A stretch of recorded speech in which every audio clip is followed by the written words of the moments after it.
never feel the way I feel. You don't know if my love is real. Baby, listen to me, here's the deal. When you're not here, I'm not the same. I'm needing a new chapter, babe. Been stuck here in a bed for days. I've been staring at the telephone, cause when you're gone, I miss your face. 8 o'clock by. Talking about the Jews, they would say anti-Semitism. They wouldn't say racism. They would say you're being anti-Jewish. But we call it racism, and then you can kind of dilute that. This is an anti-African culture response we are seeing from the police towards African people. And when you label it right, finding the answer becomes a lot easier. You say it's racism. What in the world is that, really? People play games, systemic racism. What is systemic racism? From the time we entered this country of North America, there have been an anti-African terrorism played out against our population, men, women, and children, from the time we were put on the slave ships, and is not abated to this day. Mm-hmm. The police simply represents the most public instrument. But if the politicians thought the police was wrong, why haven't they changed the laws and the rules? They have the power on any given day. Right now, there's the George Floyd police reform bill before Congress. The House of Representatives have already passed it. But the Republican-controlled Senate is refusing to pass it. And since Floyd's death, the federal government of the United States have not passed one piece of legislation to reform the police departments. Now, some local police units have reformed themselves or in the process of doing reform, a few of them, but not the main government. So what does that tell me? That the government then condones the anti-African behavior of its paramilitary instrument we call the police. You know, in this same cycle, 250 women have been killed by the police since 2015 in this country. 250 women. That's not happening nowhere else in the world. Why is it happening here in America? You know? But most of those women were black women. And we have to understand what it is to put terror into the black population. Most people would like to think the way we are portrayed in the media as criminals, break dancers, and people who just sing. People of the world, we are more than 60 to 70 million. We aren't all out there rapping and breakdancing and playing basketball. Only a few thousand of us are doing that. The other 60 plus million of us are working class people or middle class people who have high school education, and about 1/3 or more of that have college education. We're working in all the corporate structures of America. We're lawyers, we're doctors, we're business people. Why don't they portray that African American as the daily image on the screen?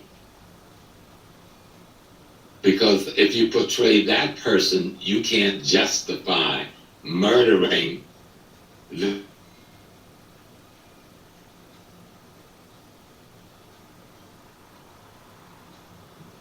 ask with George Floyd. But it's not just America. This type of anti-African terror behavior exists in Britain, Paris, Germany, Italy, Spain, China, and we need to stop pretending that it don't. Holland, and we need to stop pretending that it don't. It exists in the Arab Muslim world, so to all my African Muslim brothers and sisters, yes, you just had Ramadan Mubarak, and I hope you had a wonderful time. But I remember going into Jeddah in 1974 to find out that in 73 and 74, they were killing African Muslims in the streets. So Nigeria in 1975 had to send the Nigerian National Guard there and send the Nigerian Boy Scouts to police the area where the African Muslims were staying. So we need to stop and take the blinders off of our eyes, that there's an anti-African culture that pervades the governmental behavior, especially at the police level structure, in all non-African countries, because all of them are engaged in stealing the wealth of Africa, and all of them are engaged in using the brains of Africans in the diaspora, but don't want them to come together to enjoy the wealth of Africa for themselves, or to use those brains to build African institution and industry for themselves. And that does produce at the most local level, and at the level of the white individual, hatred and this attitude we call racism. And if you ask one of them to justify, say, well, why do you hate the Africans? Why do you have this racist view? You enslaved the Africans, but you are angry with them. They should be angry with you. You are the enslaver. You colonized me, but you're angry with me. I should be angry with you. It makes no logical sense except to justify the behavior of misusing the talents and the wealth and the resources of Africa to build Europe and European institutions across the world, to sustain it and maintain it. That habit of behavior had become a culture, an anti-African culture. And it is that anti-African culture that we are calling racism. But racism is just one level of manifestation of the anti-African culture that pervades all Western and Asian and Middle Eastern capitals, all of them. And Africans need to stop pretending we only have one another. We only have the 54 nations in Africa, the diaspora in Europe, the Caribbean, Latin, and English and French-speaking Africans, and Brazil, and Colombia, and the other Spanish and Portuguese-speaking African nations. That's who we have. We don't have any other friends culturally, or intellectually, or politically, or militaristically, anywhere else in the world. And so that gets manifested in America, that if I see a black man, I don't have to say, excuse me, sir, your light on your car is broken or your license plate is missing. Do you have your driver's license? I walk up to the car and say that to a white man or a white woman. But when I walk up as a policeman to the car of a black man, I say, get out, get on the ground, hands in the air. And if you move too slow, you're a dead person. And we see it over and over, week after week, month after month, year after year, and we're still referring to it as racism. It's deeper than that. It is an anti-African culture that has festered and been bred into so-called Western civilization for hundreds of years. And it has been bred into that civilization so that they can rationalize and justify the robbery of Africa and her resources, and the robbery of the talents and the intellect of the African persons, especially in the diaspora, without anyone saying anything.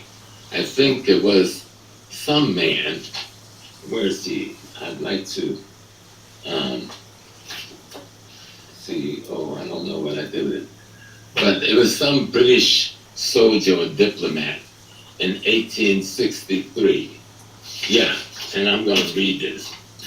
He said, I've traveled across the length, he's talking about Africa, right? I've traveled across the length of the breadth of Africa, and I've not seen one person who's a beggar, who's a thief. Such wealth I have seen in this country, such high moral values, people of such caliber, that I do not think we would ever conquer this country unless we break the very backbone of this nation, which is her spiritual and cultural heritage. And therefore, I propose that we replace her old and ancient education system, her culture. For if the African thinks that all that is foreign and English is good and greater than their own, they will lose their self-esteem, their native culture, and they will become what we want them, a truly dominated people. Lord Macaulay's address to the British Parliament, 2nd February 1835. Well, they've carried out that policy. They've enforced that policy. The Brits have, the French have, the Italians have, the Spanish have, to this day. And that's what you see manifesting in the shootings of blacks in America. If you try to see it separate from the rest of Africa, you won't understand what's going on. I think Dr. Francis Wellington said that if you fail to understand the true nature of racism and white supremacy, everything else you think you know will only serve to confuse you.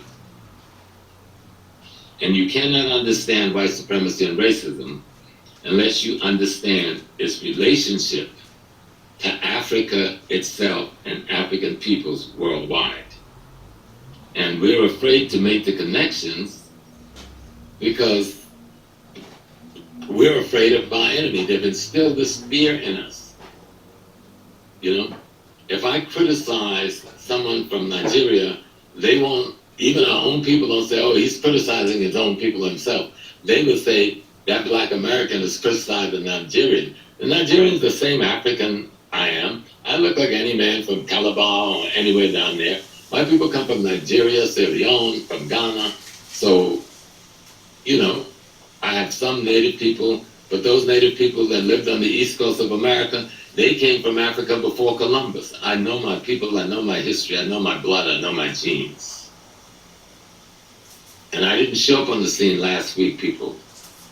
I've been trying to talk to you, my people, for nearly 60 years without taking a day off from work.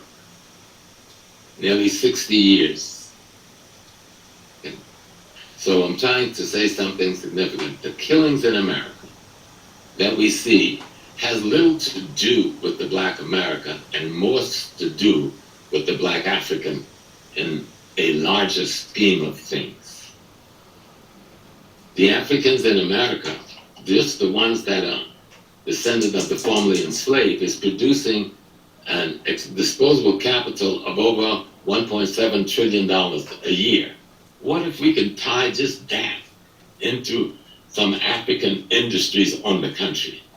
We have 100+ black colleges, separate from all the thousands of white colleges that we attend. But all of the high-tech things they've bought with what they've stolen from the resources of Africa. What if we could use those people we trained to send home to help? All right, little bugs, that wraps it up for this segment of Black Men and Systemic Racism in America. I think Professor Smalls hit on everything exponentially and gave me a lot of food for thought. How about you? So now, if you enjoyed this video, please do hit the like, comment, and subscribe to become a love bug. And let us know in depth what you think we should do as a race of black people. Now, I am just speaking to the black people for a moment, and I do love all my people, but this is just for the black people, because as we know, systemic racism is a real thing and not something made up. So, do you think, like I said before, Africa needs to stand up for its people? I think it's time for a change. We want to give a shout out to Deanne Shelton, Tyler Durden, and Elaine Nelson once again for their lovely comments that they left on the board. Hey guys, comments are welcome and encouraged. Alright guys, so until next time, and there will be a next time, take care of yourself out in these streets. Bye. Give me the good this time, no cap, no lies, it's our own court. I never wanna give you up.